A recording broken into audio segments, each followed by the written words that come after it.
Depuis vendredi, nous parlons sur un thème que je pense qui est pour moi révolutionnaire et qui est important. Ce thème, l'importance d'écouter Dieu. Je suis allé 3 jours au pied du Seigneur pour lui dire, Seigneur, tu as dit que ton peuple ne sera plus jamais dans la confusion. Pourquoi tu permets de telles choses? Et le Seigneur a dit tout simplement, tu dois apprendre à m'écouter dans tous les détails, même dans les choses les plus petites. Et c'est comme ça que j'ai parlé vendredi en disant, regardez toutes les dimensions des précisions qu'il a données à Noé pour bâtir son temple. Cela veut dire, même là où il fallait qu'il ait fait naître des petites tailles, Dieu en a parlé. Quel enseignement on peut tirer de là? On peut simplement comprendre, il n'y a pas un détail de ta vie ou un domaine de ta vie que Dieu ne pouvait pas parler à ce sujet.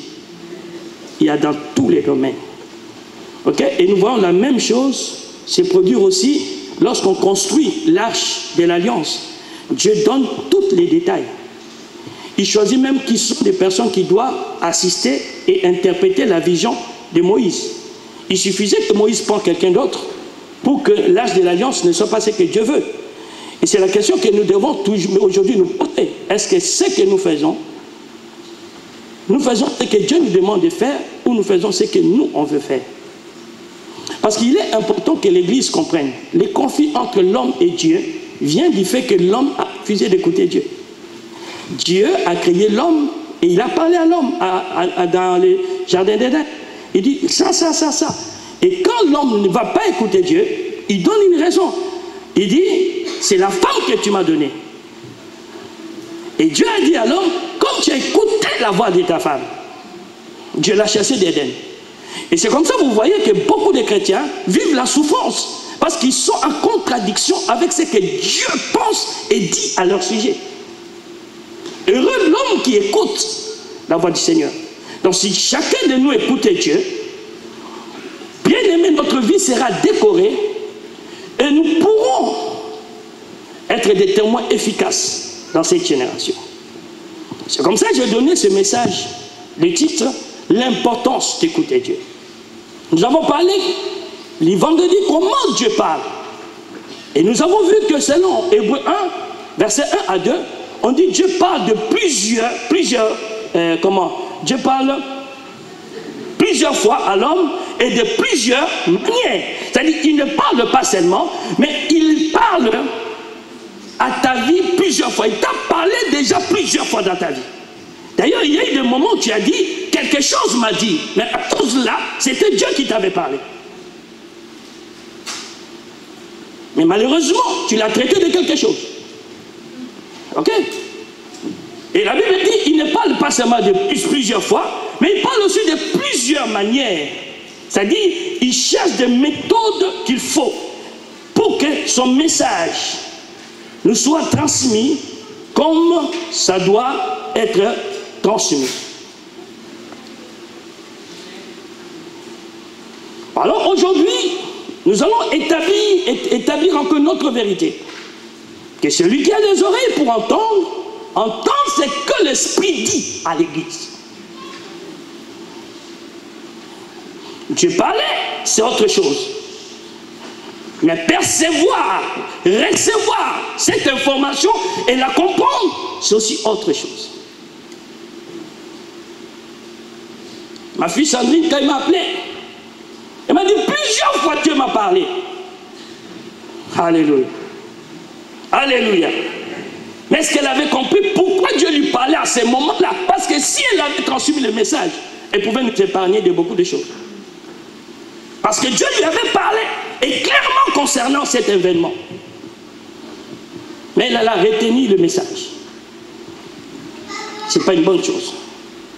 Mais très souvent, c'est parce que nous n'avons pas compris pourquoi Dieu nous a parlé. Avant la tsunami, nous avons eu notre assemblée générale. La tsunami qui s'est passée là, il y a dimanche dernier. Et vendredi, nous étions en assemblée générale. Quand on termine l'assemblée générale, on se met à prier, à adorer, à célébrer. Et l'esprit prophétique est descendu. Et je me suis vu en train de dire, il y a un tsunami, une catastrophe naturelle qui arrive, mais qui ne touche pas la Guadeloupe, qui va toucher un pays. Il y aura des tremblements de terre et il y aura beaucoup de gens qui vont mourir. Ça s'est passé vendredi. Et dimanche, quand je ouvre ma télé pour regarder, nous voyons la scène. Et ce qui est avec nous ce vendredi-là, on a loué le Seigneur parce qu'il nous a parlé.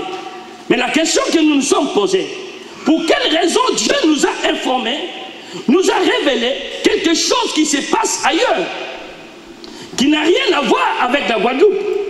Et c'est là que nous avons compris. En fait, Dieu voulait nous dire, regardez comment les gens meurent sans me connaître. Et vous, vous êtes dans les églises en train de chanter, de danser. Et nous avons compris une chose. 2019, le monde doit entendre parler de Dieu. J'ai traduit mon message par l'importance, les éléments importants qui doivent déjà nous inciter à écouter Dieu. Et après, nous allons voir qui peuvent réellement entendre Dieu. Comment faire pour entendre Dieu? Nous sommes dans le livre de 1 Roi, au chapitre 17. Je suis au verset 8. Si on peut le lire. Il est écrit, alors la parole de l'Éternel lui fut adressée en ces mots. Lève-toi, va à Sarepta, qui appartient à Sidon, et demeure là. Voici, j'y ai ordonné à une femme veuve de te nourrir. Première partie, verset 14. Et verset 15 et 14, oui. Yes, 14. Jusqu'au verset 16. Car ainsi parle l'Éternel, le Dieu d'Israël. La farine qui est dans le pot ne manquera point, et l'huile qui est dans la cruche ne diminuera point, jusqu'au jour où l'Éternel fera tomber la pluie sur la face du sol. Elle alla, et elle fit selon la parole d'Élie. Et pendant longtemps, elle eut de quoi manger, elle et sa famille aussi bien qu'Élie. La farine qui était dans le pot ne manqua point, et l'huile qui était dans la cruche ne diminua point, selon la parole que l'Éternel avait prononcée par Élie. Yes. Sorry. Ok. L'Écriture déclare, selon Proverbe 16, verset 4, Dieu fait toutes choses pour un but. Il suffit, comment? Y compris pour la parole. Si Dieu, dans sa souveraineté, a mis la parole, vous devez savoir qu'il y a un but. Très souvent, l'homme croit que la parole n'a que le pouvoir d'insulter les gens, de me dire. En fait, en réalité, non.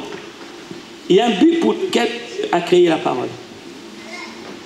Et vous allez remarquer, même lui-même, il vous met en garde. Il dit qu'il ne sort de votre bouche aucune parole mauvaise.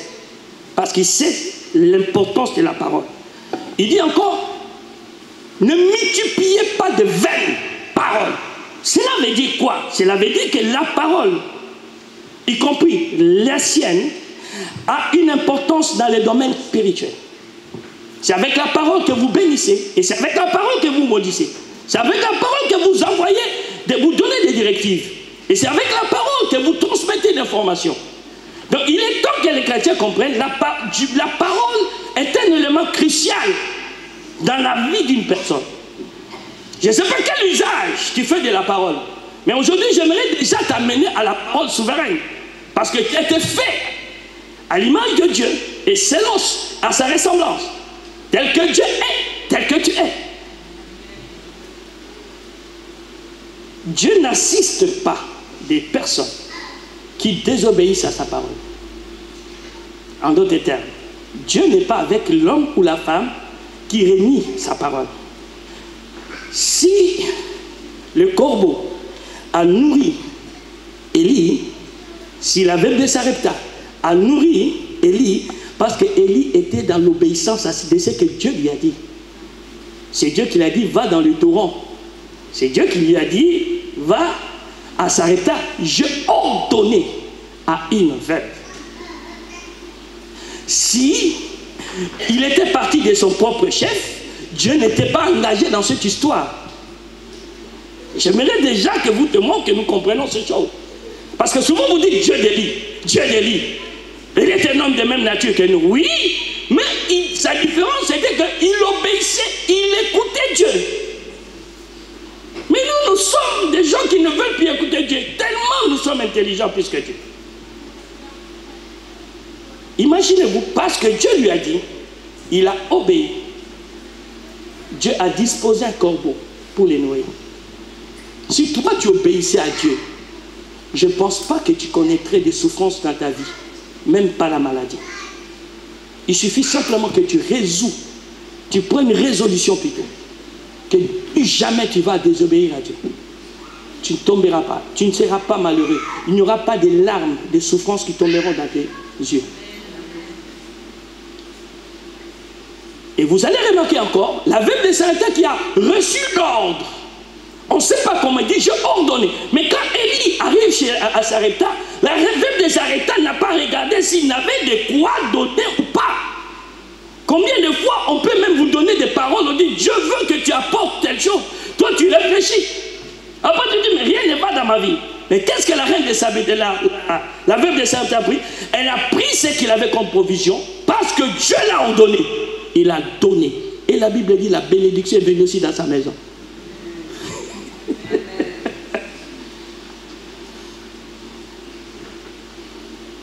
Deuxième passage de la Bible.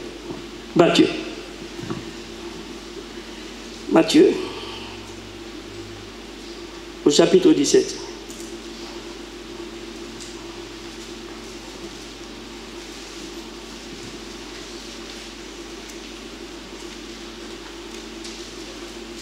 Verset 5. Matthieu 17, 5. Comme il parlait encore, une nuée lumineuse les couvrit. Et voici, une voix fit entendre de la nuée ces paroles. Celui-ci est mon fils bien-aimé, en qui j'ai mis toute mon affection. Écoutez-le. L'église de Jésus, est-ce qu'elle écoute encore Jésus? L'église, c'est qui? L'église, ce sont des hommes et des femmes qui ne fréquentent pas une assemblée, mais qui ont accepté Jésus comme Seigneur et Sauveur et qui sont baptisés du Saint-Esprit. C'est eux qu'on appelle l'Église.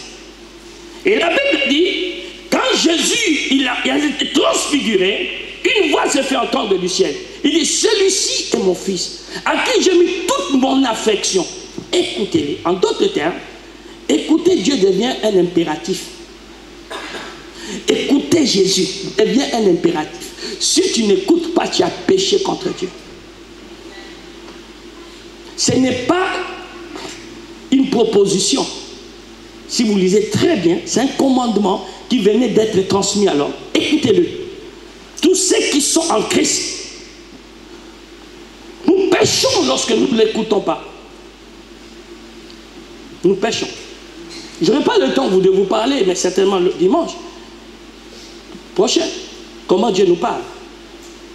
Mais ce qui est sûr et certain, la recommandation est que tous ceux qui sont en Christ doivent se disposer à l'écouter. S'il me dit, ah, je ne raisonne pas, j'ai un message, j'ai un livre, je suis en train de travailler sur ça, j'ai dit, et si tu avais raison, les thèmes c'est, et si tu avais raison, j'explique le mystère de la pensée.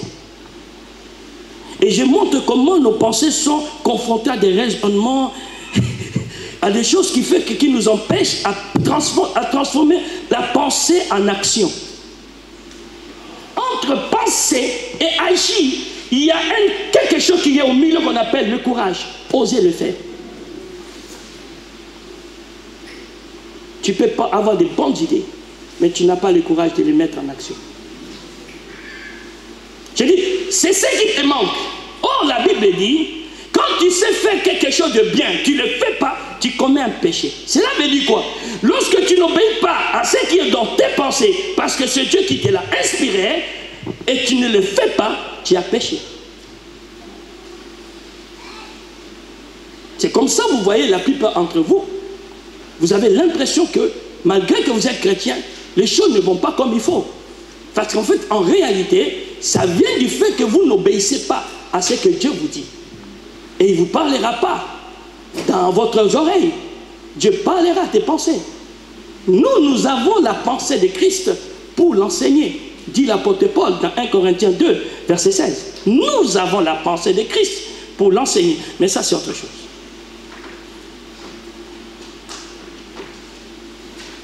Aujourd'hui, j'aimerais vraiment que nous cessions cette pensée de Dieu qui veut que vous et moi, nous soyons des citoyens ou des enfants obéissants à la voix du Seigneur Jésus. D'ailleurs, je dis, ce qu'on pouvait connaître de Dieu leur a été révélé.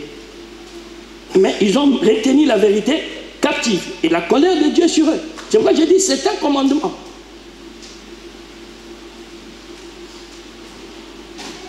Église, toi et moi, nous devons savoir que la parole, ce que nous appelons dans la Bible le verbe, je ne parle pas de la parole écrite, parce qu'on n'entend pas la parole écrite, on entend la parole proclamée. Le verbe divin est un message et un messager. C'est pourquoi je parle. C'est quoi? Un message et aussi qui un messager. Dieu parle parce qu'il veut transmettre un message. Mais Dieu parle parce qu'il veut aussi accomplir quelque chose.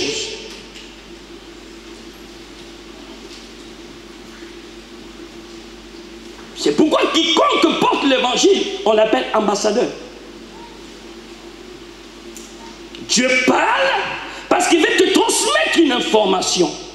Mais Dieu parle aussi parce qu'il veut exécuter quelque chose. Il dit ceci dans Ésaïe 42. Ceci. Maintenant, je vais annoncer des choses nouvelles.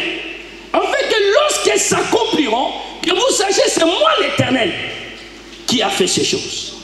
Cela implique quoi? Cela veut dire tout simplement, Dieu ne fera rien si le message n'est pas passé et n'est pas reçu. Ça ne sert à rien de dire, nous sommes la tête et non la queue. Mais il faut aller dans l'alliance pour savoir quelles sont les conditions exigées pour que vous soyez la tête et non la queue. Il dit, si tu écoutes la voix de l'Éternel, ton Dieu, et tu l'obéis, je te donne la supériorité sur toutes les nations. Tu auras la domination. Quand tu t'établis quelque part, tu obéis à sa voix, il te donne la domination dans ces territoires. Si. Nous avons déclaré que la fin de Sargaz, nous avons dit la fin de Sargaz. Et nous commençons à entendre des témoignages. Oh, à Saint-François, les Sargaz sont en train de disparaître. Je vous avais parlé de ça ici. J'ai dit, on va prier pour ces feuilles qui disparaissent. Et dernièrement, j'ai eu un message, on me dit, à porte de la fenêtre, je vois toujours les Sargaz. Il faut que ça disparaisse totalement. C'est-à-dire, l'Église doit comprendre une chose, Dieu te révèle et te donne son message ou sa parole pour que tu sois son prophète dans ta génération. Donc, il y a des ossements desséchés ne prendront pas vie parce que toi, tu n'as pas parlé. Il y a des situations qui ne changeront pas parce que tu t'es tu. Mais cependant, tu as reçu l'ainsi dit l'Éternel. Fils de l'homme, prophétise. Crois-tu que cela va vivre? Oui. Je ne sais pas, mais toi tu sais. Maintenant, prophétise. Bien-aimés en Christ, vous êtes dans un temps où le message de Dieu est dans l'église de Dieu. C'est pour dire que l'église entend ce que l'Esprit dit. C'est dans l'église le secret des réchauffements climatiques a été révélé avant que les scientifiques les découvrent. Ça vous le savez, non? Non? Ok. Allons dans 2 Pierre. Allons dans 2 Pierre, au chapitre 3. À partir du verset 9.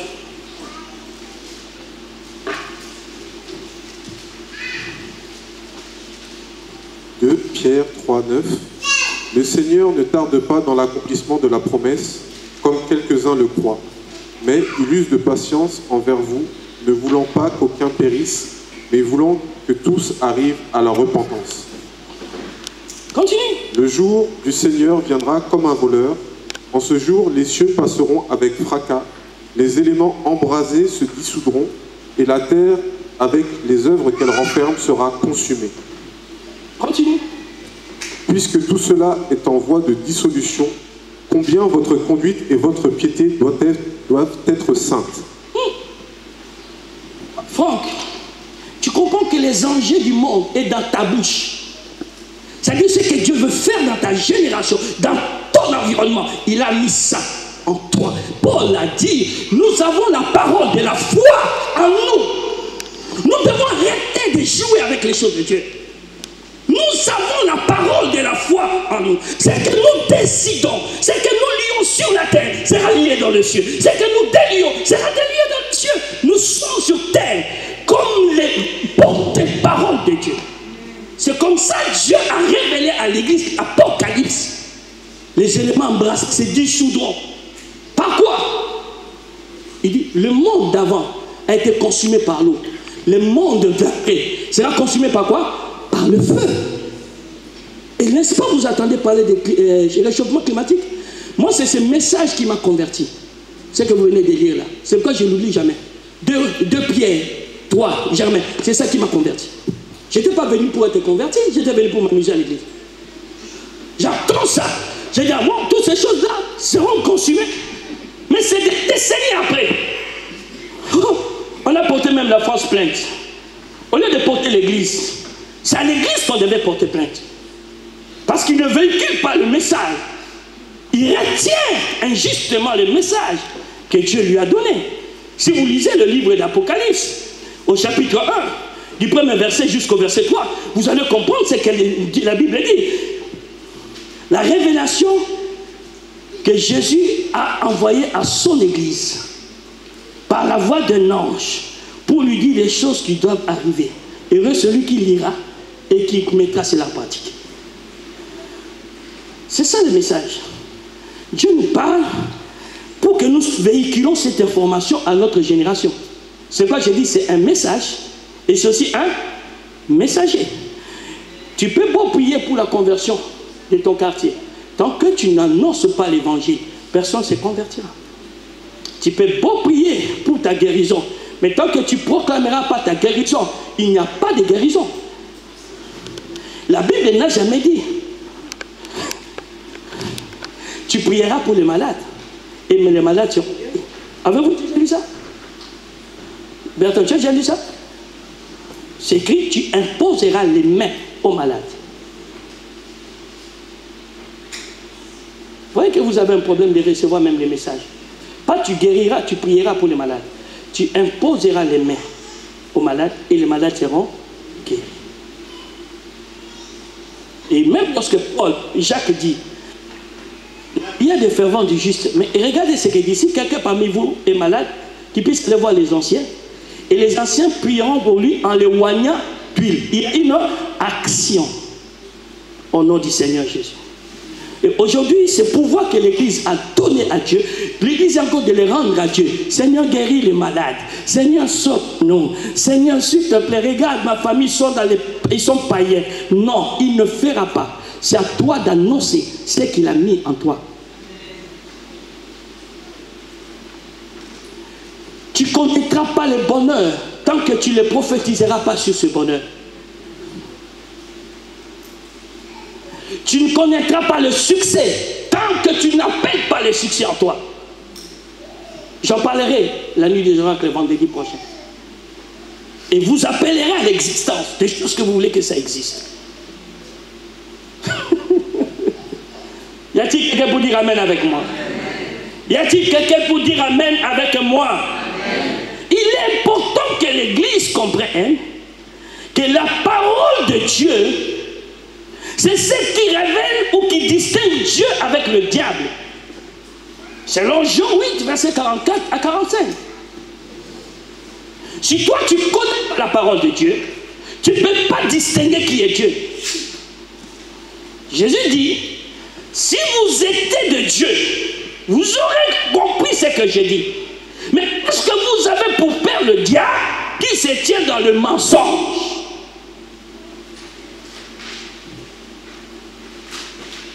Qui se tient dans le mensonge? Donc vous voyez, que ce soit Dieu, que ce soit le diable, vous ne pouvez pas les reconnaître par des signes et des prodiges.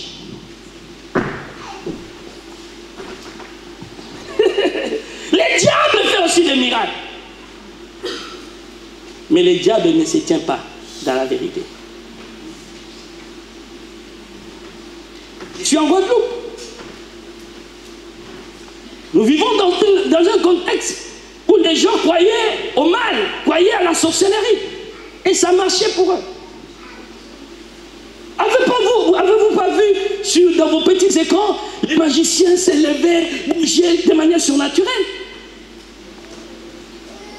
Mais ce que le diable ne peut pas faire, c'est prêcher la vérité. Et si l'Église pouvait seulement connaître la voix du Seigneur, on saura quand un homme parle, c'est le diable ou c'est Dieu. Pierre a parlé à Jésus. Jésus a compris tout de suite, c'est Dieu qui venait de parler de la bouche de Pierre. Il dit, ce n'est pas un homme qui t'a parlé. Le même Pierre parle encore. Jésus a dit, arrière de moi, Satan. Donc je ne sais pas si l'Église d'aujourd'hui comprend le mystère des paroles de Dieu. Beaucoup sont au service du diable au travers de ce qui sort de leur bouche. Beaucoup. Mais tu peux voir aussi un aveugle voir. Écoute-le parler. Tu sauras s'il vient de Dieu ou vient du diable. Tu sauras. Alléluia. J'attendais quelqu'un dire amen avec moi, s'il te plaît. Encouragez-moi par vos amens encore, s'il vous plaît.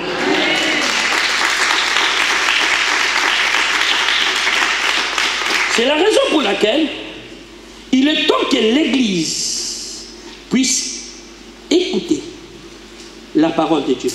Être capable à discerner quand Dieu parle et quand ce n'est pas Dieu qui parle. Vous avez cette obligation de discerner le message que Dieu vous donne et le message qui ne vient pas de Dieu.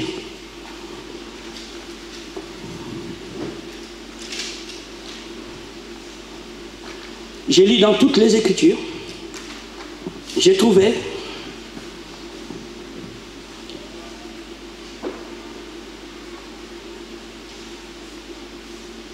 cet élément qui peut nous aider à entendre Dieu. Parce que le problème n'est plus dans le domaine est-ce que Dieu parle. Nous tous, nous sommes convaincus que Dieu parle. Lorsque je méditais cette parole, il y a des situations, des versets bibliques qui m'ont un peu énervé. Vous voulez savoir c'est quoi? Lorsque par exemple, j'apprends, même l'eau entend Dieu et moi, Chambak, je ne peux pas, j'ai du mal à entendre. Il parle aux eaux. Les eaux qui étaient agitées, ça se calme. Les eaux entendent Dieu. Les vents entendent Dieu. L'arbre, il parle au figuier. Personne ne mangera ton fruit. Il sèche. Il parle même aux morts. Les morts entendent. Lazare sort. Lazare est sorti.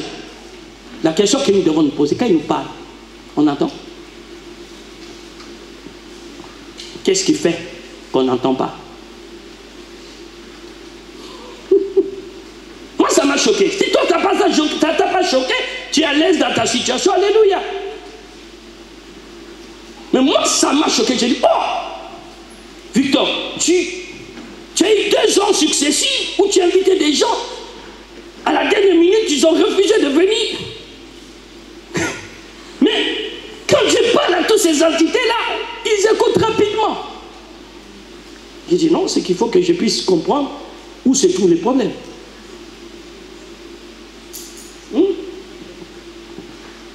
Lisez dans la Bible, Dieu a parlé au corbeau, va amener à manger à Élie. Le corbeau est parti. Ce qui est encore plus grave, il parle même aux choses qui n'existent pas, les choses là écoutent. Donc la chose n'existe pas. Il n'y a ni forme, ni existence, ni oreille, tout ça. Mais Dieu dit, arbre pousse, l'arbre a poussé. Mais toi, Dieu te parle, tu es incapable d'entendre. Qu'est-ce qui se passe? Savez-vous qu'il est écrit? Nous serons tous jugés par rapport au message que nous avons entendu. Savez-vous cela? Tout le monde sera jugé par rapport au message qu'il a entendu.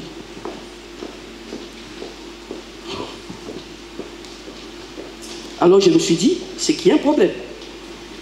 Je dois tout faire pour entendre Dieu. Nous sommes dans Matthieu 11, versets 13 à 39. Regarde ce que Jésus nous dit. Matthieu 11, verset 13 à combien? Sorry, à 19. Excusez-moi si vous attendez quelques mots anglais, ne soyez pas. Donc je suis en train de me travailler. Parce que j'ai entendu Dieu me dire, il faut qu'il m'envoie dans les pays anglophones. Donc je dois apprendre à parler l'anglais. Toi, ça dit, depuis que tu es chrétien, tu ne peux pas dire Dieu m'a dit. Vous savez, je suis venu à Chartres parce que Dieu m'a dit va à Chartres.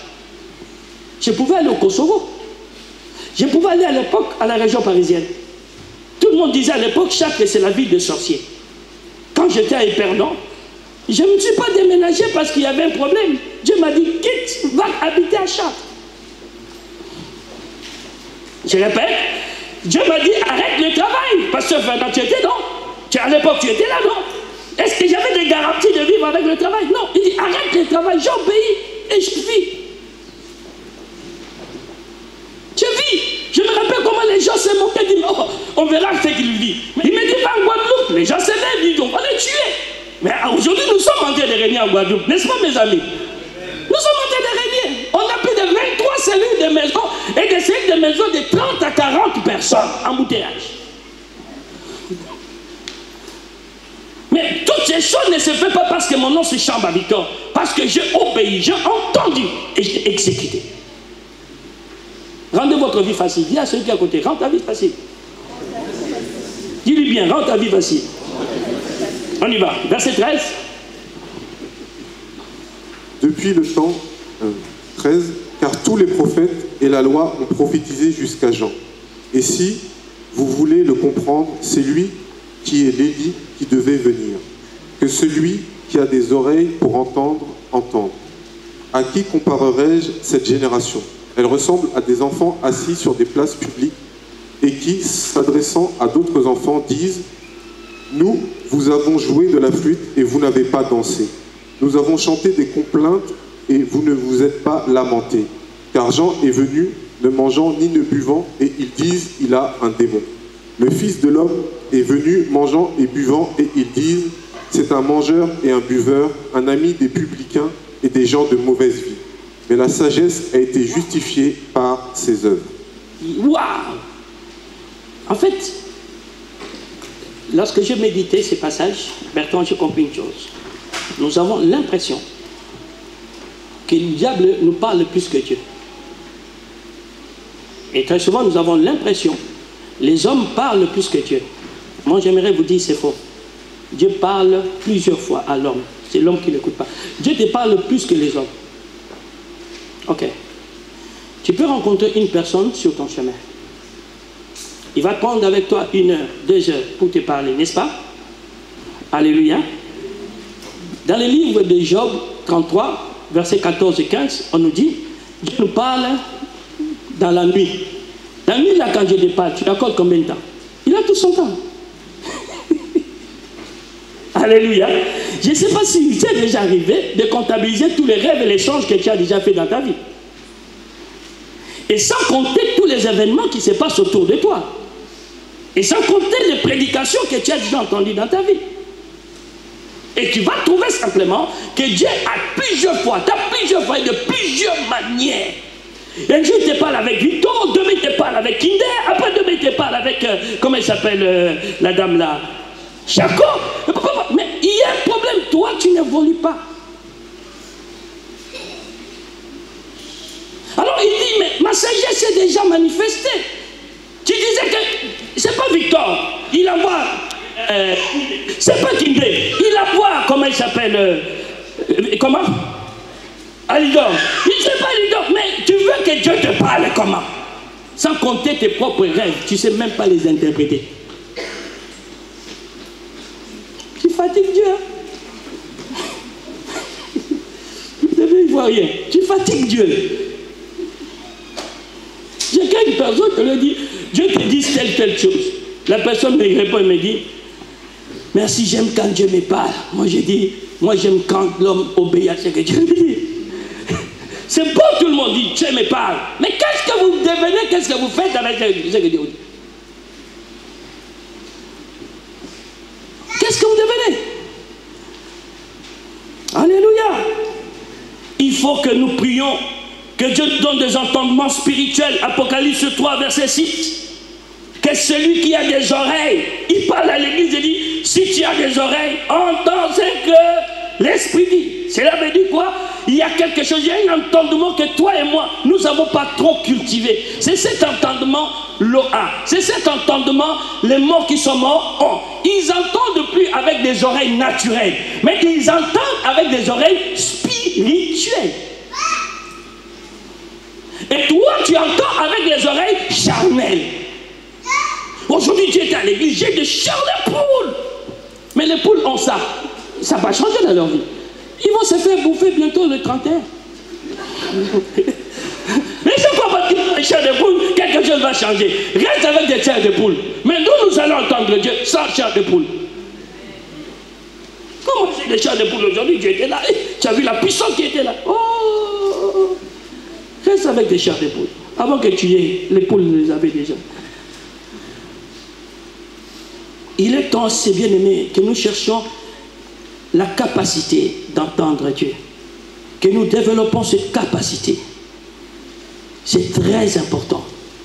Je lis dans les Écritures, dans laquelle, dans Ésaïe 1, verset 2, notez seulement. Dieu dit quelque chose. Cieux, prête l'oreille, terre, écoute, et l'Éternel parlera. Dieu prête l'oreille. On a écrit ça? Dieu parlera. C'est-à-dire Dieu veut que son message qui t'adresse puisse parvenir à ta compréhension. Il est très important. Il est très très important. Dieu veut. Maintenant, excusez-moi, j'aimerais vous expliquer des éléments qui nous aidera, qui nous rend capables à écouter Dieu. Pour cela, nous allons dans Ésaïe 50, versets 4 à 5. Nous allons voir ces éléments, et qui sera pour toi une bénédiction. Ésaïe 50, versets 4 et 5. J'aimerais que vous le trouviez. Si on entre dans les choses plus que sérieuses. Les autres, là, j'ai survolé pour vous donner... C'est tout un enseignement qui est là. On y va? Ésaïe 50, verset 4. Le Seigneur, l'Éternel, m'a donné une langue exercée pour que je sache soutenir par la parole celui qui est abattu. Il éveille chaque matin, il éveille mon oreille, pour que j'écoute comme écoutent des disciples. Le Seigneur, l'Éternel, m'a ouvert l'oreille et je n'ai point résisté. Je ne me suis point retiré en arrière. Regardez comment j'ai écrit ça pour moi. Si Ésaïe était notre contemporain, il aurait dit: l'Éternel m'a connecté avec son réseau afin que je sois capable d'intercepter ce message. Le problème, ce n'est pas Dieu ne parle pas, mais tu es connecté dans un mauvais réseau. Quand Dieu te parle, toi tu étais déjà dans un autre réseau. Donc tout ce que Dieu te dit, ça ne t'intéresse pas. Le problème, ce n'est pas que tu n'es pas capable. Quand Dieu a créé l'homme, il a rendu potentiellement capable à l'écouter. Adam a dit, pas papa Adam, Adam, la Bible, a dit: j'ai entendu ta voix et je me suis caché. Et écoutez, même Caïn, le méchant, a entendu Dieu lui parler. Comme je vous ai dit vendredi, même Noé, on a dit qu'il a trouvé grâce, mais il a eu la vie sauve parce qu'il a obéi à ce que Dieu lui a dit. Vous tous, vous avez trouvé grâce en Jésus. Mais vous allez tous mourir si vous n'écoutez pas Dieu. Nous devons apprendre à nous connecter dans le réseau de Dieu. Déconnecte-toi à l'orange. Déconnecte-toi à quoi encore là? SFR. Connecte-toi à notre réseau. Tu ne peux pas avoir chez toi Canal 10 ou Canal Plus si tu n'es pas connecté à son réseau. Tu achètes TNT, tu n'auras pas Canal+. Canal+, c'est pour ceux qui sont connectés. Et c'est pareil avec Dieu. Vous devez apprendre à vous connecter encore dans ces réseaux-là. Il n'y a pas d'interférence. Quiconque est connecté dans ces réseaux reçoit Dieu. Le message de Dieu. Alors voici la première chose qui permet à une personne d'entendre Dieu. 1. La nouvelle naissance. Quoi? La nouvelle naissance. Écrivez ces mots de référence. Jean 3, versets 3 à 6. Et Jean 8, versets 40 à 44 qu'on a lu tout à l'heure. Suivez-moi, bien-aimés en Christ. Tout enfant de Dieu qui est né de nouveau est potentiellement capable d'entendre Dieu. Ok. Je sais que tu ne m'as pas compris. Tony, j'ai pensé à toi et que je te vis là aujourd'hui. J'ai pensé à toi vendredi, je voulais dire à ton frère que tu viens et Dieu a permis. Tony, quand le chien fait wouh, wouh, toi tu comprends quoi? Comment il a à boire? Et comment tu t'appelles? David. Quand le chat fait là tu comprends quoi? Mais allez demander à un chien, quand il attend l'autre aboyer, il ne va pas vous dire qu'il a aboyé. Il va vous dire qu'il a dit viens, il y a la viande à manger. Je vous assure, les chiens n'attendent pas l'aboiement. Les chiens attendent le message qui est véhiculé par un autre chien. Ah, il est venu, venez m'aider. Il sera beaucoup plus nombreux que moi. Les autres viennent détailler les caniches. Est-ce que tu exagères? Alléluia. Les lions, ils rugissent. Les autres lions, la guerre. Et il est impossible que tu entends Dieu si tu n'as pas de nature. Il faut être son enfant pour entendre et puis entendre ma voix. Ils ne font pas d'effort de l'entendre, mais ils sont potentiellement capables de l'entendre. Et je crois qu'il y a un problème dans ce domaine. Beaucoup pensent être nés de nouveau, mais ils ne sont pas encore nés de nouveau. Je vais vous dire pourquoi. Je suis une personne qui n'a pas été parfaite. J'ai commis beaucoup d'erreurs. Mais je n'ai pas eu besoin que quelqu'un vienne me corriger. Je suis entendre Dieu dire arrête ça, ne fais plus ça, change ça. Et je me pose toujours des questions comme pour que même quand on vient vous conseiller, autant du temps à comprendre le message que Dieu a voulu véhiculer. Si vous êtes vraiment enfant de Dieu, vous n'aurez pas du mal à écouter ce que Dieu vous dit. Jésus a dit, les enfants du diable sont incapables de comprendre notre langage. Faites très attention. Il y a des choses qu'on te dit, arrête, tu dois arrêter. Un vrai enfant de Dieu, il peut avoir des défauts. Mais quand il entend la voix de Dieu, il se corrige. Il ne discute même pas. Il n'a même pas besoin qu'on lui dise. La Bible dit, ni ne dira à l'autre qu'on est Dieu. Ils seront tous enseignés par Dieu. Si vraiment vous êtes enfant de Dieu, tu ne peux pas te tromper. Tu commettras des fautes. Mais dans ton esprit, tu comprendras que ce que tu as fait n'est pas bon. Tu vas te repentir. La Bible dit, c'est comme ça on reconnaît les enfants de Dieu. Ils ne suivront pas un autre maître. Parce qu'ils connaissent la voix du berger. Ils connaissent la voix du berger. Un jour, Dieu m'a dit, Victor, révèle à l'Église que l'Église n'est pas une association des hommes et des femmes parfaits. Les gens viennent à l'Église pour devenir parfaits. Mais pour qu'ils deviennent parfaits, ils doivent être capables à écouter ce que je dis. Je n'ai pas besoin qu'on me dise 10 fois la même chose. Mais quand j'entends Dieu me dire, ne fais pas ça, n'agis pas comme ça, ne te déplace pas, je sais ce que Dieu m'a dit.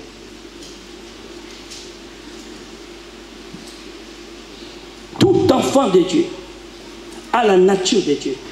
tel que Dieu est, tel que tu es. Donc tu es potentiellement capable de distinguer la voix de Dieu avec d'autres voix. Alors, si tu le distingues, tu persévères dans ce que tu fais, c'est que tu es méchant. Tu es rebelle. J'ai vécu cette scène. Je ne voulais pas en parler, c'est m'est venu. J'ai toujours dit à mes enfants, elles sont là, elle est là. Ça t'est déjà arrivé d'avoir ton père te mentir? Vous savez pourquoi? Je me dis, si je commence à mentir à mes enfants, ils ne vont plus me respecter.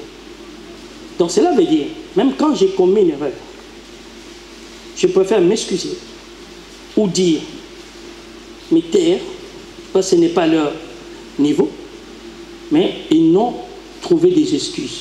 Les jours qu'ils vont découvrir que tu les avais menti, tu viens de casser quelque chose.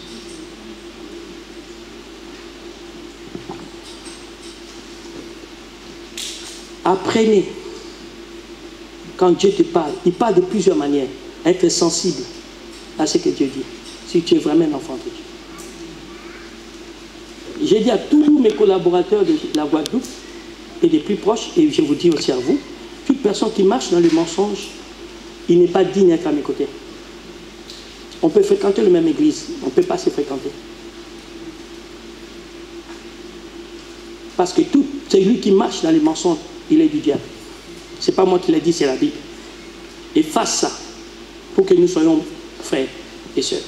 Et si tu marches dans les mensonges, je ne suis pas avec toi. Deuxième chose, le baptême du Saint-Esprit. Jean 14, versets 16 à 17 et verset 26. Jean 16, Jean 14, il faut être rapide, hein, moi c'est rapide. Jean 14, verset 16, verset 26. Et vous avez Jean 16, non, je ne vais pas vous paniquer, prenez le temps à écrire, c'est votre temps à vous. Même si on part ici 14 heures, c'est pas grave. Parce que c'est vous qui avez choisi. Jean 16, verset 7 à 8 et verset 13. Et puis après, vous avez 2 Corinthiens 13, verset 13. Le Saint-Esprit, au-dedans de vous, est l'antenne spirituelle qui vous permet à être tout le temps connecté dans le réseau de Dieu. Parce qu'il est écrit, il vous enseignera toutes choses. Dans Jean 16, verset 13, il dit, il vous rappellera toutes choses. Il prendra ce qui est à moi, il vous l'annoncera. Alléluia. Alléluia. Toute personne qui est baptisée du Saint-Esprit n'a pas de problème d'entendre Dieu. Parce que la voix de Dieu n'est plus une voix extérieure, c'est une voix intérieure, interne. Il a une antenne qui est en lui, qui le met directement en connexion avec la pensée de Dieu. Et Paul a dit dans le livre de 1 Corinthiens 2, les versets 9 à 10, ce sont les choses que l'œil n'a pas vues, l'oreille n'a pas entendues, qui ne sont pas montées dans le cœur de l'homme, les choses que Dieu a préparées pour ceux qu'il aime, pour 2019. Alléluia. Alléluia. Et le Saint-Esprit nous révèle ces choses, parce que le Saint-Esprit sonde de tout, même les profondeurs de Dieu. Donc, il n'est pas normal qu'une personne qui est baptisée du Saint-Esprit puisse avoir d'appréhension pour l'avenir. Je me rappelle, à des périodes difficiles, comment des personnes qui pensent être spirituelles nous enterraient même. Nous montraient vraiment que vous êtes... Dieu vous a rejeté.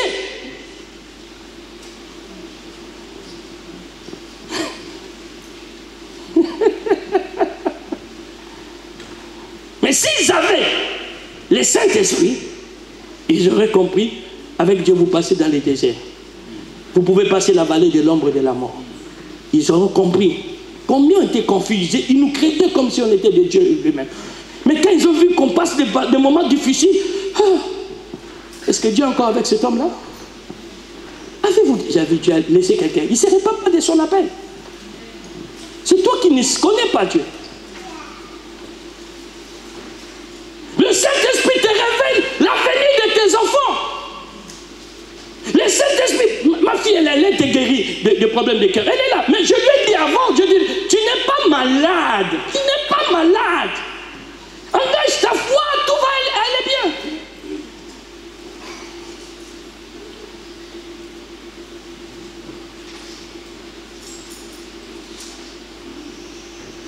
Le Saint-Esprit. Au verset 12, il nous dit ceci. Mettez-nous le verset 12, s'il vous plaît. Le baptême du Saint-Esprit. La Bible dit, nous n'avons pas reçu l'Esprit du monde pour être dans l'ignorance. Nous avons reçu l'Esprit de Dieu pour que nous connaissions des choses que Dieu nous a données en avance. Cela veut dire quoi? Bien aimé, ce n'est pas le jour que tu vas rouler, voler dans le jet privé que Dieu t'a donné ces jours-là, le jet privé. Non, il y a des informations que le Saint-Esprit vous donne déjà aujourd'hui pour vos avoirs de 2019, pour vos avoirs de 2020. Tu sais que tu vivras la chose. Tu es convaincu que la chose va arriver. Parce que le Saint-Esprit rend témoignage à ton esprit que tu es héritier de Dieu. Je sais que je vais te guérir de cette maladie. Je sais que je serai un grand monsieur. Je sais, je vais me marier. Je n'ai pas besoin qu'on me le prêche. Le Saint-Esprit rend témoignage à mon esprit. L'Église doit le savoir. Alléluia. J'ai dit à quelqu'un, alléluia. Quelqu'un qui a le Saint-Esprit, la première chose, il entend ce que Dieu lui dit. Quand le Saint-Esprit est descendu sur lui, il l'a conduit dans les déserts pour être tenté. Il n'a pas fait de miracle. Il a d'abord conduit. Vous avez une antenne spirituelle très forte qui ne peut pas vous laisser dans la confusion. Je ressens tout ce qui m'arrive, en bien ou en mal. Je le ressens. J'ai donné ce témoignage vendredi. Je n'avais pas de nouvelles de ma mère. Mais dans l'avion, j'ai senti une tristesse. Et quand j'entre dans l'avion, je prie, je m'endors. Et quand je m'endors, je sens qu'on me regarde, on me fixe les regards. J'ouvre mes yeux, je vois 3 personnes rayonnantes qui me regardaient. Alors je regarde, je dis non, ça ce sont des stewards. Je fermais mes yeux, je dormais comme ça. Je ne m'étais pas trop branché, je dormais comme ça. Vous savez, quand vous êtes pensif, vous dormez de manière ékenge, comme on dit chez nous. Donc tu te danses. Et puis je me suis réveillé, tout de suite, je dis, qu'est-ce que j'ai vu là? Je regarde, il faisait noir. Je descends, je pars jusqu'à devant pour voir les stewards. Il était seul, je dis, mais vous êtes venu? Il dit non, mais je suis seul. Je suis retourné à ma place. Je me suis endormi. Tout de suite, le sommeil est venu. Je n'ai pas compris. Tu sais, quand tu te réveilles comme ça, tu dors difficilement. Tout de suite, le sommeil est venu. Je ressens encore le même regard. J'ouvre les yeux. Je regarde très bien. Je vois encore ces 3 personnes en train de me regarder avec sourire. C'est comme si tu es rassuré. C'est comme si tu disais, nous sommes fiers de toi. Bien aimé, j'ai tourné mon dos comme ça. J'ai pris ma position préférée maintenant. Donc j'étais comme ça. J'ai fait clic. J'ai pris comme la couverture. Et j'ai eu l'impression qu'ils m'ont même bien couvert comme un bébé. J'ai dormi jusqu'à l'atterrissage, avant le petit déjeuner. Et j'ai compris tout de suite, Dieu est avec moi. J'aimerais vous dire quelque chose. Le Saint-Esprit n'est pas venu pour que vous parlez seulement en langue. Le Saint-Esprit n'est pas venu pour... Non, il est l'antenne de Dieu. C'est pourquoi on dit que la communion du Saint-Esprit soit ta vie. Vous devez encore ouvrir vos oreilles à l'écoute du Saint-Esprit. 3e, la maturité spirituelle. J'aimerais qu'on lise ça, ça c'est important. 1 Samuel 3, verset 21. Beaucoup de gens n'arrivent pas à comprendre ce que Dieu dit à cause de l'immaturité. Il y a beaucoup de chrétiens immatures. Et ils ne peuvent pas comprendre ce que Dieu dit. 1 Samuel 3, verset 21. On y va? L'Éternel... Commencez par le verset 19, s'il vous plaît. Excusez-moi. 19. 19. Samuel grandissait, Okay. L'Éternel était avec lui, Ok. et il ne laissa tomber à terre aucune de ses paroles. 21. L'Éternel continuait à apparaître dans Silo, car l'Éternel se révélait à Samuel dans Silo par la parole de l'Éternel. Amen. Voyez-vous, il y a beaucoup de chrétiens qui ne grandissent plus. Quand tu leur entends parler de Dieu, c'est comme quand il y a 5 ans de cela, 10 ans, ils ont toujours la même manière de voir Dieu. Oh non! La maturité spirituelle est exigée. Quand Dieu envoie Moïse pour aller parler à Israël, il dit ceci à Moïse: toi tu parleras aux anciens et les anciens parleront au peuple. Savez-vous pourquoi? Parce que les anciens étaient déjà formatés à connaître la parole de Dieu. Il dit, tu leur diras, le Dieu de vos pères m'a envoyé, le Dieu d'Abraham, d'Isaac et de Jacob. Pourquoi? Parce que les anciens détenaient l'alliance que Dieu avait traitée avec Israël.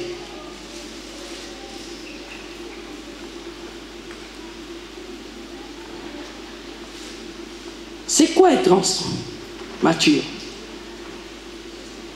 Dans la Bible, nous trouvons 3 types d'hommes. Il y a ceux que nous appelons les hommes animaux. Ils sont incapables d'entendre Dieu. Parce que la Bible dit, le prince de ce monde les a aveuglés, a endurci leur cœur, pour qu'ils ne comprennent pas l'évangile. Ce sont des païens. Quand même tu veux évangéliser un païen, il peut être ton mari, il peut être je ne sais pas. Tu dois d'abord prier pour que Dieu puisse l'ouvrir les oreilles spirituelles. N'allez pas évangéliser les gens pour évangéliser. La révérende me disait, son oncle, quand il prie, il fait partie des personnes qui gagnent beaucoup des âmes en Christ. Et puis, il dit ceci, elle me dit ceci, son oncle sait qu'elle fait, elle demande à Dieu, envoie-moi des âmes que je dois évangéliser. Et Dieu envoie des gens qui sont déjà prédisposés à écouter la parole. Mais toi, tu es là, tu vois un tintin, tu l'évangélises. Tu vois un barbapapa, tu l'évangélises. Je ne sais pas qui d'autre tu vois. Non, non. Tout le monde n'entendra pas l'évangile. Ils ne comprendront pas. La Bible dit l'évangile doit être communiqué aux gens filles. Et seul Dieu connaît. Le deuxième type de personnes, on dit les hommes charnels. Ça, ce sont des bébés spirituels. Ils sont nés de nouveau. Ils sont capables d'entendre Dieu. Mais ils ont du mal de comprendre Dieu, d'interpréter ce que Dieu a dit. Ils reçoivent des visions. Mais ils réalisent simplement que la vision était un message après l'accomplissement de la chose. Ah, mais j'avais eu ça en vision. Les Sandrine. Pas toi, hein? Pas Sandrine Tofla.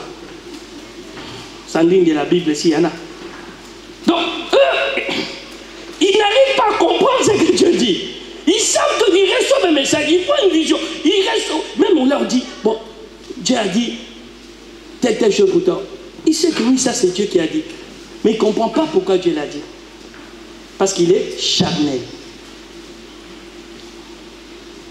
Maintenant, il y a ce qu'on appelle les hommes faits ou les hommes spirituels. Suivez-moi attentivement. Waouh! J'aimerais nous poser une question. De quelle manière Dieu parle? Dieu parle en esprit. Ça peut prendre plusieurs interprétations, mais il parle en esprit. Il ne parle pas en chair. C'est comme ça, vous allez voir, Paul est en train de marcher avec des Hébreux. Dieu lui parle en hébreu. Aucun Hébreu a entendu ce que Dieu a dit. Mais Paul a entendu Dieu lui parler en hébreu. Le problème que vous avez, vous voulez que Dieu vous parle en Chiluba, vous voulez que Dieu vous parle en Kikongo, vous voulez que Dieu vous parle en portugais, vous voulez que Dieu vous parle en créole. Non, Dieu parlera en esprit. Et il s'adresse aussi à ton esprit. Maintenant, c'est toi qui auras la capacité d'entendre les sons. Je l'ai expliqué vendredi. Il dit, j'ai entendu Dieu me parler, c'est quoi? C'était à Jean, Apocalypse. Il dit, j'ai entendu le bruit de, comment on appelle ça, de la trompette. Et j'ai compris ce que Dieu me dit. Oh, Dieu, c'est un bruit de la trompette, mais lui, il a compris ce que Dieu a voulu. Voyez-vous? Donc, si Dieu parle en esprit, le langage de Dieu est spirituel. Donc, un homme charnel, nous sommes dans 1 Corinthiens 2, à partir du verset 13. Un homme charnel ne peut pas capter ce que Dieu dit. Un homme charnel, c'est qui? C'est ceux qui marchent selon les 5 sens. Il ne peut pas capter. Mettez-moi ça, s'il vous plaît, ça va me aider. Quand je suis charnel, je ne peux pas comprendre le langage de l'esprit. Si. Tu ne comprendras pas. Dieu te parlera pendant il te parle à l'esprit et il parle à ton esprit. Vous y êtes? À partir du verset 13, s'il vous plaît. J'aimerais qu'on commence par verset 13. On y va? Et nous en parlons non avec des discours qu'enseigne la sagesse humaine, mais avec ceux qu'enseigne l'esprit, employant un langage spirituel pour des choses spirituelles. Mais l'homme naturel n'accepte pas les choses de l'esprit de Dieu, car elles sont une folie pour lui et il ne peut pas les connaître parce que c'est spirituellement qu'on en juge. Ok. Reprenons au verset 13. J'aimerais que nous revenions au verset 13. Excusez-moi. Écoutez. Et nous en parlons, non avec des discours qu'enseigne la sagesse humaine, mais avec ceux qu'enseigne l'esprit. Et employant un langage spirituel pour les choses spirituelles. Ok. Pourquoi Dieu parle en esprit? Pour une simple raison. L'homme est d'abord une entité spirituelle. L'homme est un esprit. Lorsqu'on vous parle dans le cœur, ça ne veut pas dire que l'organe. On parle de votre fond, de votre homme intérieur, qui est esprit. Ok? Maintenant, Dieu ne parlera pas à ton âme, ni à ton chair. Les hommes te parleront, tu entends avec tes oreilles humaines. Mais Dieu te parle à ton fond intérieur. Donc nous appelons communément ton esprit. Parce que, en réalité, tu es un esprit qui a une âme et qui vit dans le corps. Ok? Bon. Maintenant, si ton esprit à toi, qui est ressuscité, n'a pas grandi, n'a pas été fortifié spirituellement, tu ne peux plus entendre Dieu. Et c'est là où vous avez des problèmes. Vous ne fortifiez pas votre esprit. Et vous voulez dire que Dieu m'a dit. Non, non. Il ne te parle pas le langage que toi tu comprends. Il parle le langage que seul ton esprit parle. Vous n'êtes pas posé des questions pourquoi vous parlez à langue. Et puis quand vous parlez à langue, vous parlez à Dieu. Mais qui parle à Dieu? Ce n'est pas toi. Il dit c'est ton esprit qui dit à Dieu des merveilles. Et toi-même, ton intelligence reste stérile. L'église doit devenir une église spirituelle. Des hommes et des femmes qui ne palpitent pas, mais qui sont construits spirituellement.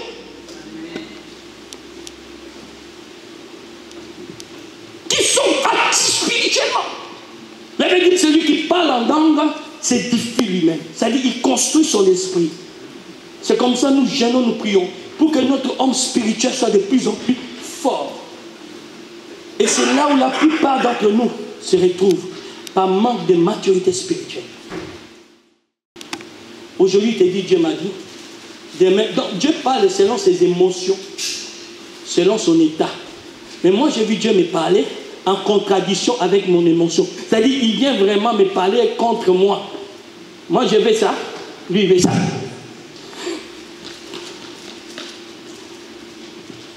Hein? Paul veut aller évangéliser en Asie, et Saint-Esprit lui résiste ça. Il dit, moi, je ne t'ai pas envoyé là-bas. Il va aller en Abitinie, il dit, est-ce que moi, je t'ai dit d'aller là-bas?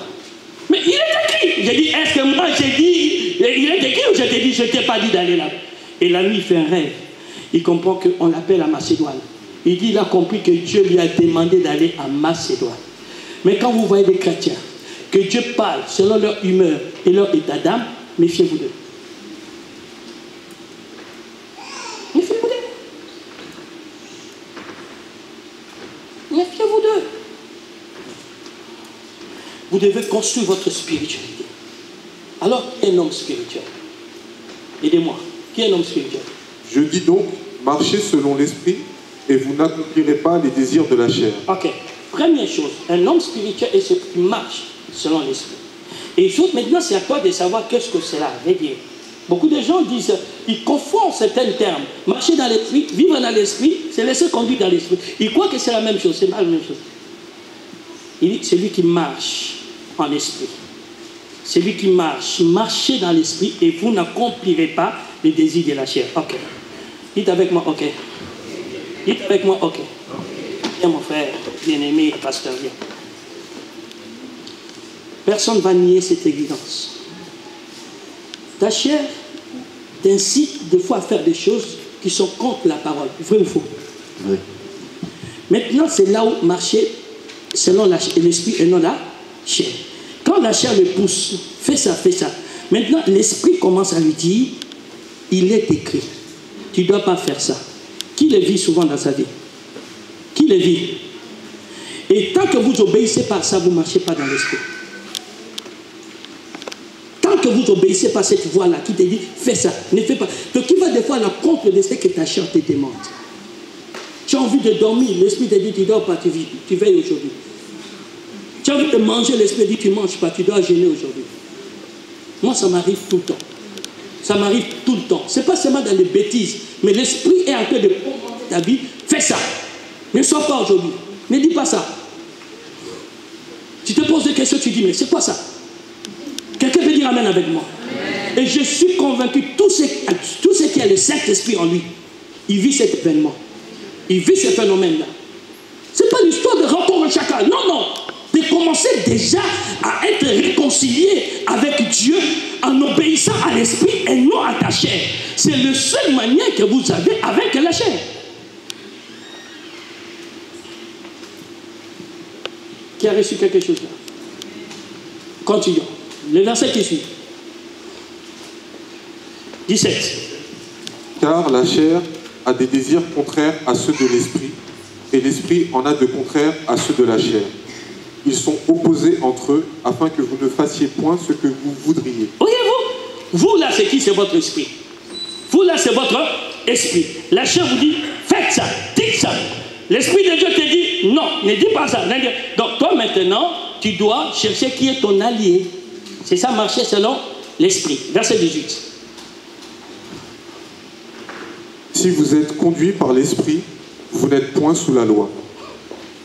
Or, les œuvres de la chair sont... Stop. Et après, on nous dit être conduit par l'esprit.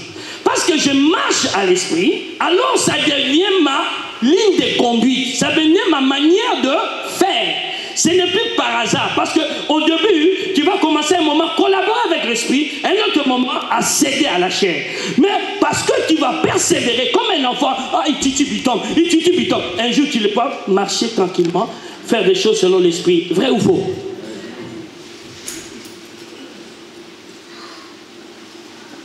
C'est ça. C'est laisser conduire par l'esprit. C'est une personne qui confie maintenant sa vie au contrôle de l'esprit. Il a pu vaincre la chair. Continuons. Verset 22. Mais le fruit de l'esprit, c'est l'amour, la joie, la paix, la patience, la bonté, la bienveillance, la foi, la douceur, la maîtrise de soi. Continue. La loi n'est pas contre ces choses. Continue. Ceux qui sont à Jésus-Christ ont crucifié la chair avec ses passions et ses désirs. Continue. Si nous vivons par l'esprit, marchons aussi selon l'esprit. La devient troisième chose. Marcher, conduire et quoi? Vivre. Marcher, conduire et vivre. Vivre en esprit. Comment? Ok. C'est aussi simple que ça. Vous avez le fruit de l'esprit. Celui qui manifeste le fruit de l'esprit vit dans l'esprit. C'est comme ça, il n'est pas normal quelqu'un qui a l'esprit de Dieu soit tout le temps anxieux, soit tout le temps. On dit, il a l'amour, il a la joie, il a la paix, il a tout ça en lui. Quand tu n'as pas ces choses, tu es charnel. Vous devez vous travailler sur ça. Tu ne peux pas comprendre ce que Dieu a dit. Tu condamnes tes émotions comme si c'est Dieu qui t'a parlé. Moi, j'ai eu des émotions qui n'étaient pas bonnes. La nuit, j'ai fait du cauchemar. Je n'ai pas dit que Dieu m'a dit d'aller taper quelqu'un. Dieu me fait comprendre, regarde la chose. Stop. Et j'ai condamné mes émotions et j'ai donné raison à ce que l'Esprit a dit. Y a-t-il quelqu'un pour dire un bon amen? Amen. Et quatrième élément qui nous permet d'être spirituel,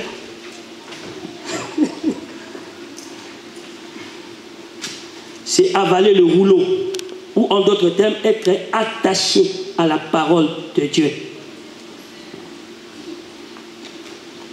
Excusez-moi, ça c'est Dieu qui me l'a dit. Suivez-moi attentivement, je ne choque personne, mais je dis ce que Dieu m'a dit. Maintenant, beaucoup de gens cherchent que Dieu leur parle, mais ils ne sont pas attachés aux Écritures.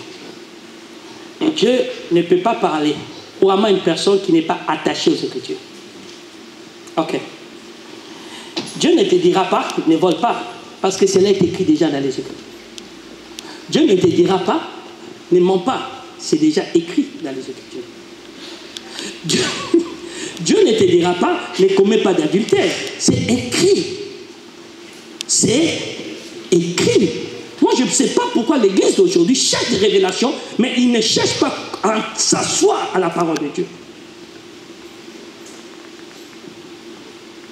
Il y a des choses qui sont déjà écrites, que vous devez être déjà capable à appliquer. Toute parole de l'Écriture est inspirée pour corriger, pour instruire, pour enseigner, afin que l'homme de Dieu soit accompli. Comme révélation, mais tu ne maîtrises pas l'Écriture. Attendez, c'est que j'aime bien à Jésus. Malgré ses noms de révélation, il disait toujours, afin que les Écritures soient accomplies. Afin que les Écritures, bien aimé, on n'a pas tué Jésus, on n'a pas cassé ses jambes parce que l'Écriture avait dit. Mais je ne maîtrise pas, je n'ai même pas le temps d'écrire les Écritures. Quand je fais quelques bruits, Dieu m'a dit, arrêtons ces choses. Un homme spirituel, c'est ce qui est écrit dans la Bible. C'est un homme, on va lire ça. Écoutez-moi, 2 passages, on va les lire. Premier. On va lire ça. Regardez ce que la Bible dit. Hébreux 5. Hébreux 5. Et des choses difficiles à expliquer parce que vous êtes devenus lents à comprendre. Vous, en effet, qui depuis longtemps devriez être des maîtres, vous avez encore besoin qu'on vous enseigne les principes élémentaires des oracles de Dieu. Vous en êtes venus à avoir besoin de lait et non d'une nourriture solide. Or, quiconque en est au lait n'a pas l'expérience de la parole de justice, car il est un enfant. Mais la nourriture solide est pour les hommes faits, pour ceux dont le jugement est exercé par l'usage à discerner ce qui est bien et ce qui est mal. L'homme solide est un homme fait. Pour ceux dont le jugement, c'est-à-dire là, le discernement, par lui-même, d'exercer pour savoir ce qui est bien et ce qui est mauvais. Il n'attend pas que Dieu lui dise, ça c'est mal. Il sait ce qui est écrit dans la Bible. Il sait que c'est écrit, le temps que nous allons dans 2 Timothée 3, verset 16. Il sait ce qui est écrit dans la Bible. Il sait. Tu ne parleras pas mal des chefs de ton peuple. C'est écrit dans la Bible. Tu ne toucheras pas mes ouais. C'est écrit dans la Bible. Au nom de ton père et ta mère. C'est écrit. J'entends pas que Dieu me parle pour ça. Apporte ta dîme et tes offrandes. C'est écrit dans la Bible. La Bible dit là où il n'y a pas de révélation, le peuple est sans, enfin, pourvu qui garde les commandements. Mais je ne maîtrise pas les commandements. J'aspire à la révélation. Je ne maîtrise pas. Mais j'aspire à la révélation. Mais quand Jésus commence son ministère, il ne prophétise pas. Il lit les Écritures. L'Esprit de Dieu sur moi. Il roula le rouleau. L'Esprit de Dieu sur moi. Parce qu'il m'a oint. Il dit, cette parole de l'Écriture vient de s'accomplir. Oh! Et qu'est-ce que tu nous dis? L'Église de Dieu. Pourquoi tu es là? Seigneur, parle-moi. Est-ce que c'est mon mari ou c'est pas mon mari? C'est ma femme ou c'est pas ma femme? La Bible dit, tu ne vas pas te marier avec des gens qui ne pratiquent pas votre foi. Pourquoi tu vas avoir la révélation? Dites-moi, donnez-moi une raison. Tu crois que Dieu est un menteur? Non, c'est lui qui a dit. Sortez des milieux, ne touchez pas ce qui est impur. Pourquoi tu veux qu'il te rappelle encore? Et c'est comme ça que nous avons des bébés yo-yo, des chrétiens yo-yo, ils n'ont aucune connaissance des Écritures. Regarde, si je n'avais pas la connaissance des Écritures, est-ce que tu vas comprendre, marcher, conduire, vivre dans l'esprit? C'est parce que j'ai la connaissance. J'ai dévoré la parole. J'ai appelé Ézéchiel à prophétiser. Mais écoutez sa condition. Prends ce rouleau, dévore ça, mange ça. Il sera sucré dans ta bouche, mais quand il va entrer dans toi, ça sera amer. Mais mange-le, mange le rouleau. L'église doit manger le rouleau. L'église doit manger le rouleau. La Bible dit, demeurez dans ma parole. Et ma parole va demeurer en vous. C'est alors que vous porterez des fruits. Il y a des béabas de la foi que nous ne devons pas chercher la révélation. Lisez ce que nous venons de mettre. On y va? Non, on était dans 2 Corinthiens 3,16. 2 Timothée 3,16. 2 Timothée, yes. Il est écrit, toute écriture est inspirée de Dieu et utile pour enseigner, pour convaincre, pour corriger, pour instruire dans la justice, afin que l'homme de Dieu soit accompli et propre à toute bonne œuvre. En fait, que l'homme de Dieu. Moi, j'ai pris la résolution de ne pas prendre mon petit déjeuner si je n'ai pas lu la Bible. Je l'ai lu je ne sais pas combien de fois. Mais j'ai dit ceci, je ne pas mon petit déjeuner si je n'ouvre pas ma Bible et les lire. Il faut que de temps en temps, pour t'aider toi-même, tu cherches des partenaires. Et entre-temps, vous dites, bon, c'est moi si j'ai lu tel passage. C'est moi si, moi je suis dans les livres de Juges. Je ne sais pas si c'était là. Je ne sais pas qui m'a parlé. Juge Josué, dernièrement, dans la semaine, il m'a dit, c'est toi, non? Toi? Il dit, j'ai dit Josué, j'ai vu comment Dieu. J'ai dit, il a lu Juge, il a lu Josué. Toi, tu as lu quoi? Bien aimés, c'est triste. Nous avons un trésor dans notre main. Je vous assure. Nous avons un trésor dans notre main. Vous vous compliquez la tâche. Il y a des informations que vous devez déjà, ça doit être déjà inscrit en vous. En lisant. On appelle ça le dépôt. Vous avez déjà un dépôt en vous.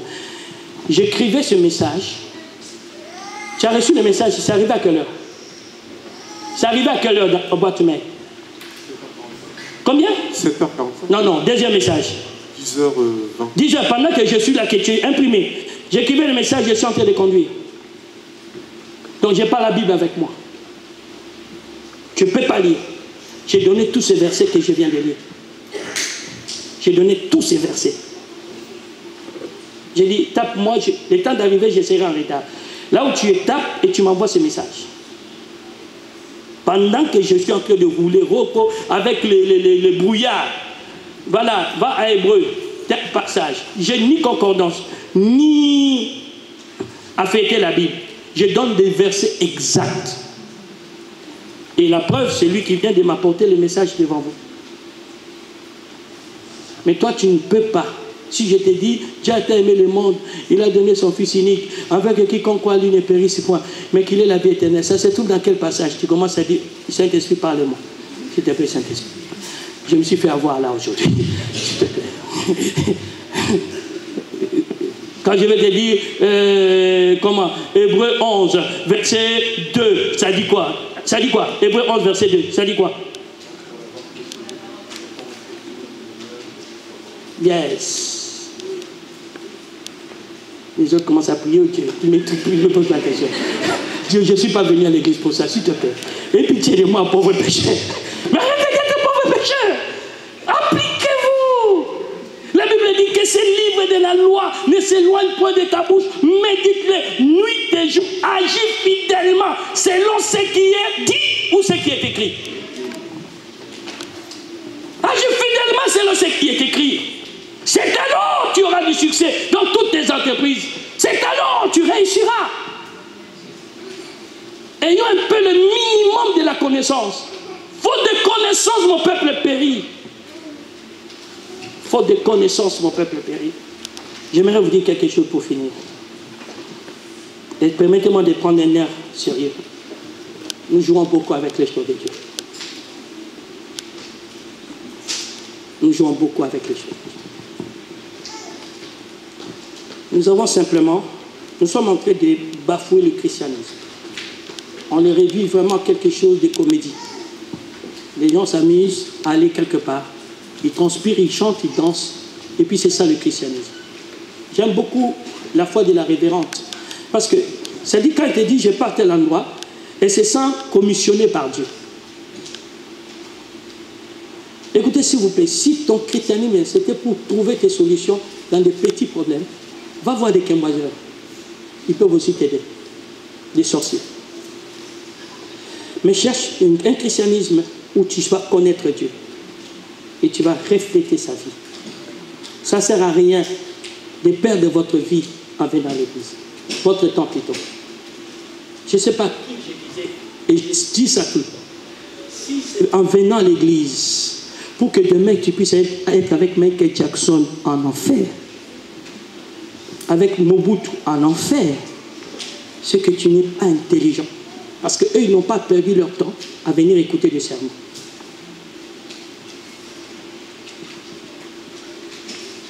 Le christianisme n'est pas une décoration dans la société, ni dans une commune. J'expliquais en Guadeloupe, c'est le gouvernement de Dieu sur terre. Il n'a qu'une seule mission, d'étendre le royaume de Dieu sur terre, de répandre ce royaume, de démontrer à l'humanité que Dieu existe, par des évidences de la rédemption. Aujourd'hui, je cours. Je cherche partout, il y a des grands témoignages que Dieu a fait au milieu de nous, qu'on puisse enregistrer, passer à la télé. Pas pour nous jeter des fleurs, mais le monde doit entendre ce que Dieu est capable de faire. Une femme m'a donné ce témoignage et qui m'a donné des frissons, pas des chairs de poule. Elle a dit, Dieu nous connaît avant. Dieu nous connaît avant. Parce qu'à un moment, il souffrait dans son couple. Et elle a décidé de tuer son mari. C'est une femme guadeloupéenne. Pire de souche. Elle a décidé de tuer son mari.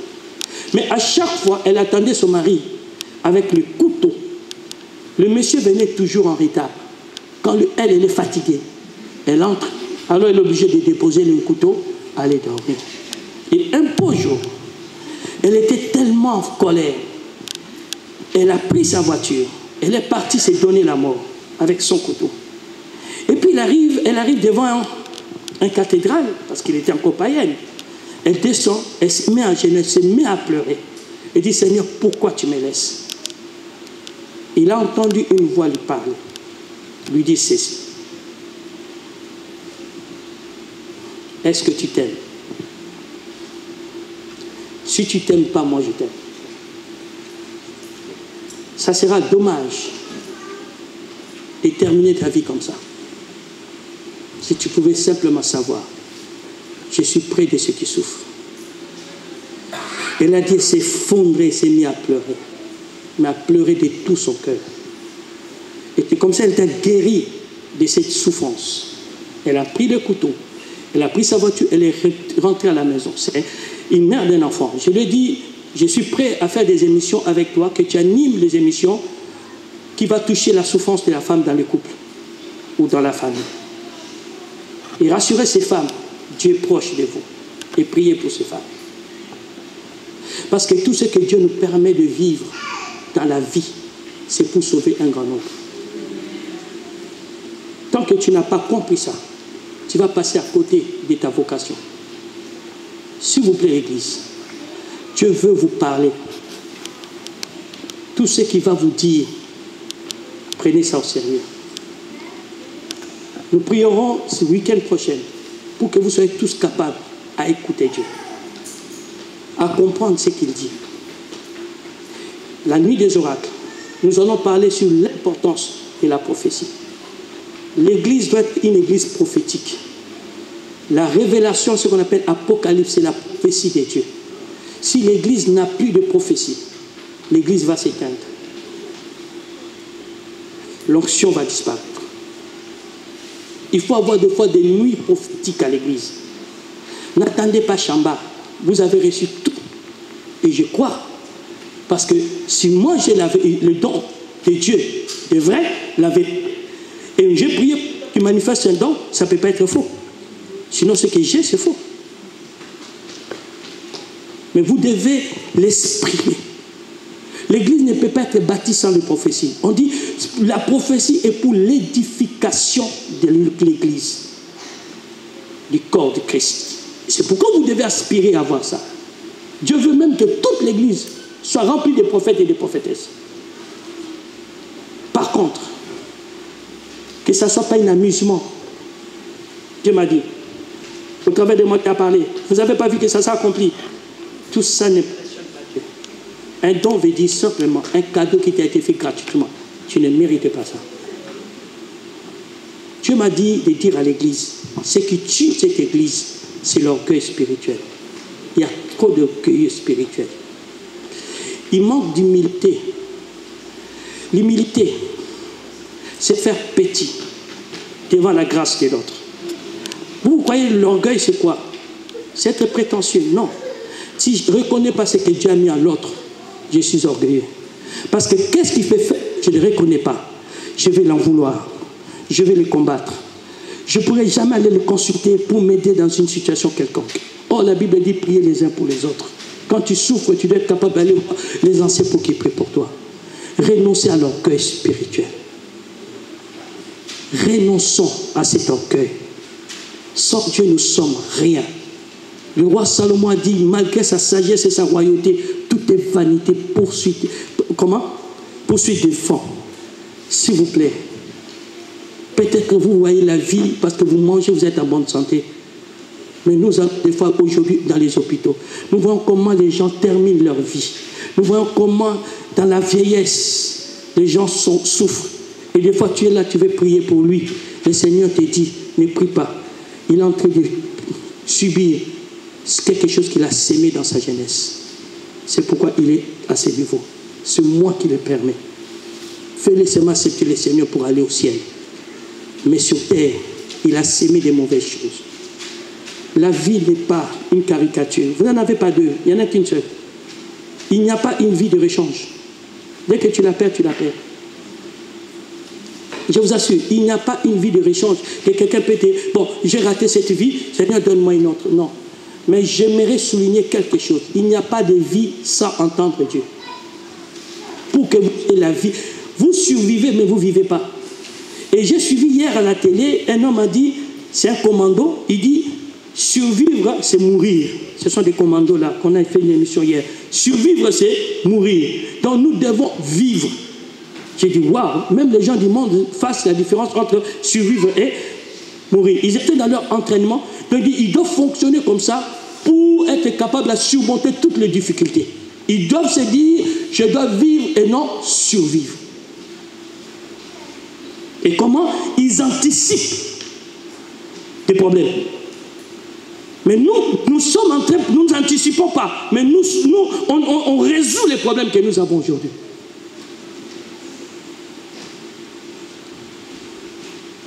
Je veux vraiment m'arrêter. Alors tu vas poser tes deux mains sur tes oreilles. Tu vas prier par rapport à ça. Ces oreilles-là, ne parlons pas des oreilles que tu as là, hein, qui écoutent des bêtises. Écoute toutes les oreilles spirituelles. Tu vas dire à Dieu d'éveiller ton entendement spirituel et d'ouvrir ton oreille spirituelle pour que tu puisses toujours entendre sa voix et que tu arrives à distinguer quand c'est lui qui te parle et c'est quelqu'un d'autre qui te parle. J'aimerais que tu élèves encore tes deux mains, que tu dises à ton Dieu, en ces débuts, dans le début d'année 2019, que Dieu te parle clairement. Que ce soit par la nuit des oracles, que ce soit tout au long de ces mois de janvier, comme dit au commencement était la parole, que tu puisses marcher comme Pierre sur la parole de Dieu, quelles que soient les réalités de la vie, que tu entends Dieu te parler, que Dieu te communique des informations, des directives, des recommandations. Élève ta voix avec tes deux mains, prie l'Éternel, supplie-le de te parler clairement que tu comprends. Prions le Seigneur.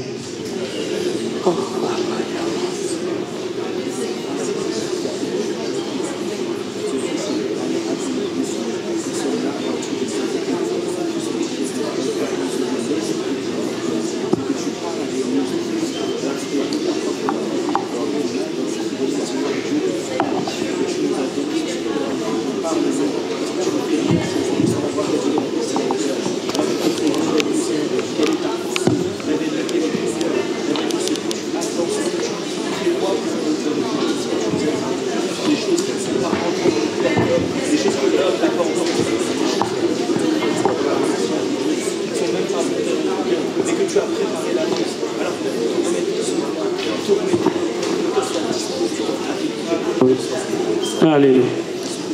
Ainsi me dit l'Éternel, comme il a parlé à la veuve de Sarepta, il te donnera des choses, des ordres, des directives, des recommandations que tu dois mettre en pratique. Et ça va débloquer beaucoup de tes problèmes. Dieu a entendu tes prières et tes cris. Maintenant, le temps de l'accomplissement arrive.